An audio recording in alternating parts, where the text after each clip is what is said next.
Anong mensahe ang kailangan nyo marinig nowadays o within 1 week from now? Take note na ang reading na to ay pwede rin mangyari agad-agad. At kung hindi man tumama sa inyo ay baka sa someone na kakilala ninyo.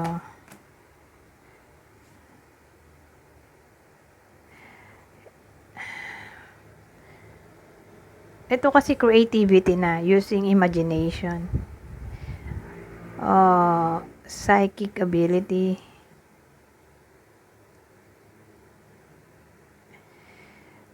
Parang magiging successful kung ganun yung field ng work. Painting, arts ba in general? Music, di ba arts? Magiging somewhat successful.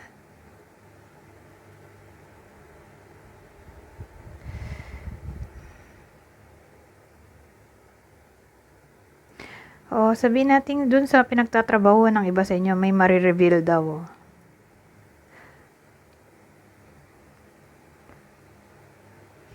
O, sabihin natin may someone na lagi mong kausap, kasama sa something na tinatrabaho mo. Sabihin natin friend, co-workmate. May i-reveal siya sa iyo na secret. O may matutuklasan ka doon sa pinagtatrabahuhan mo.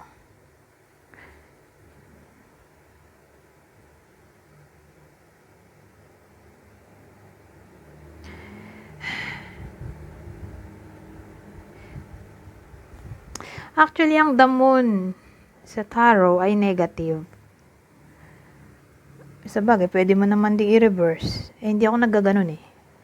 Upright, reverse, upright lang ako. Ano siya eh. Usually negative. Kasi nababalutan siya ng dilim, 'di ba?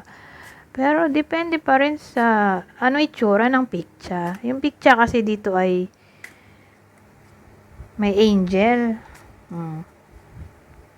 Na parang bang nagmukhang positive yung magiging reading. Kasi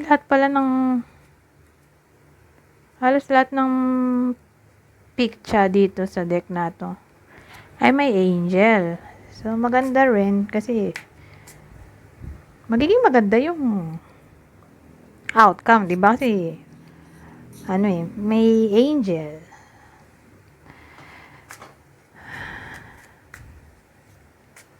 So, dito sa deck na to maganda kasi yun nga, kahit sabihin natin pangit yung prediction, malilesen yung severity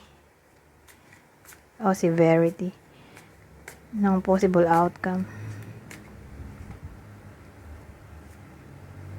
Kasi dito sasabihin ko sana mag-ingat dito sa ka-workmate o lagi nakakasama. Kasi parang may nagbabadyang panganib. Pero dahil nga may angel, so parang guardian angel na susuporta o magliligtas. Hindi ganun ang magiging reading ngayon. May iba, di ba?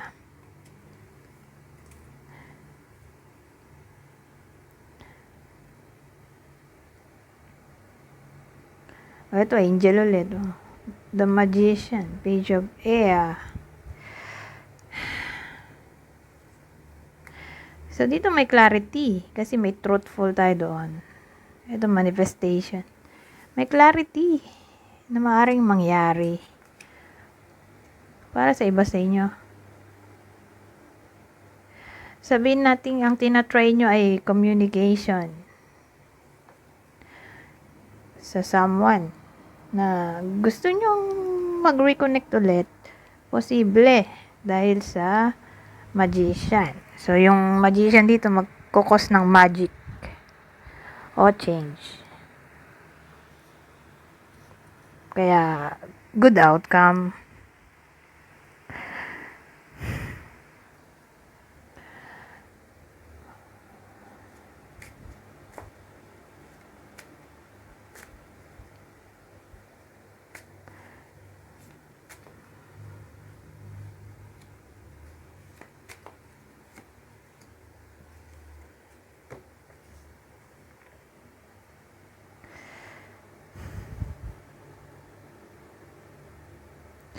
So, dito may Knight of Earth at King of Earth.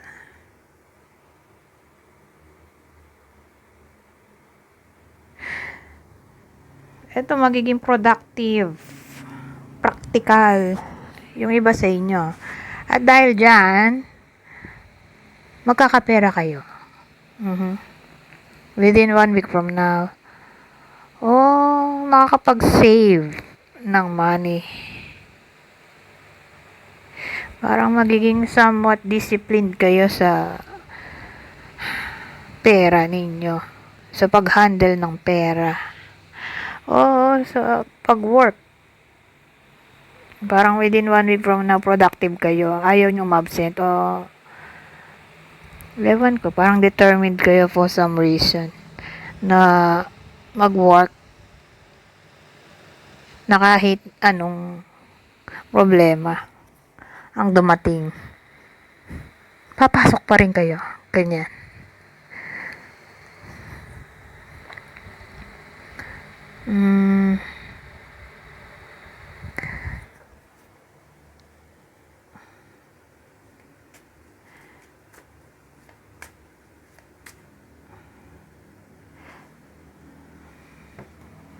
Ano pa ba maisip ko dito?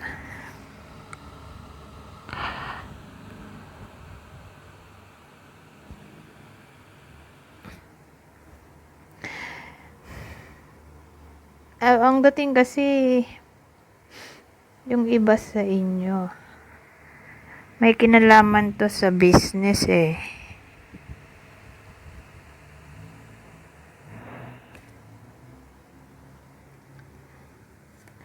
Parang mas lalong tatama yung reading kung ganun. May business.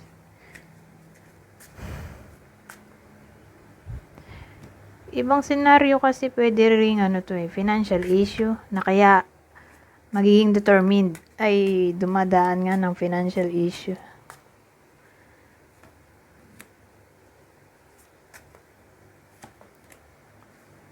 Oh, ano to?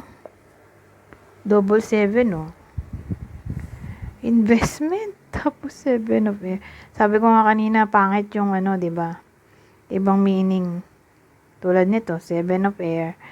Dahil may angel, ayun pa, angel, for some reason, gumaganda yung reading. Nababawasan yung negativity. So, sasabihin ko sana, mukhang mababankrupt yung iba, mananakawan. Pero bago pa mangyari yun, magkakaroon na ng awareness. Ganyan eh. Kaya siguro yung iba magsisave ng money, magiging practical, o magiging determined, pumasok. Kahit may problema. Ganyan. Yung sinabi ko nga, lalo na yung may business. Kasi marami palang loan, o nag-invest ng kung ano-ano, na para bang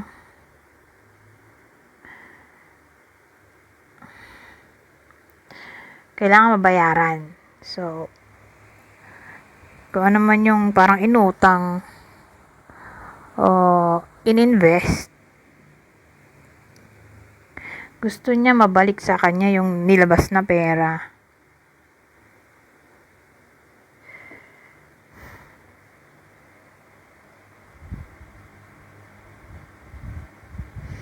Pero again, may tayo dito. Double 7.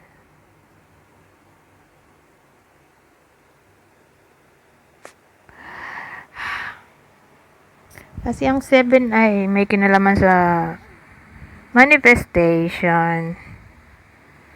Pwede ring imagination. Pwede ring intuition.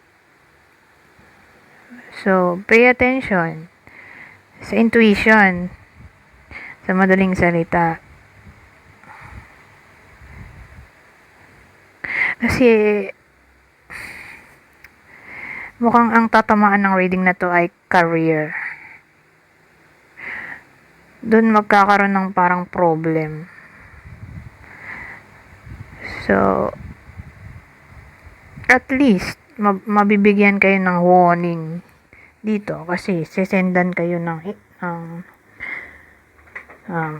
spirit guides nyo, ng warning signs sa pamamagitan ng intuition. Kaya pay attention sa intuition. Kasi parang may nagbabadya na something sa career o pera.